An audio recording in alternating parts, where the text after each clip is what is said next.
কামাবেন আপনি, মারা গেলে খাবে অন্যজনে। আর একটু আওয়াজ। ঘর বাঁধবেন আপনি, থাকবে অন্যজনে। গাড়ি কিনবেন আপনি, চোখটা বন্ধ হলে সে গাড়ির মালিকানা দাবিদার হয়ে যাবে অন্যজন। জমি আপনার কিনা, আপনি মারা গেলে সেটা ভাগ বটরাই হয়ে যাবে মালিক 4 জন 5 জন আপনার সন্তানে, পরিবারে, আত্মীয়র ভিতরে। এই দুনিয়াতে নিজস্ব অর্জন বলতে আপনার আমার মূলত কোনো কিছুই নেই।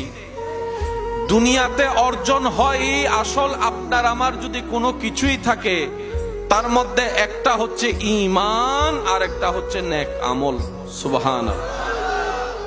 এই 2 অর্জন ছাড়া আপনার আমার জন্য মূলত দুনিয়ার থেকে নিয়ে যাওয়ার মতো নিজস্ব বলতে, নিজের বলতে আর কিছুই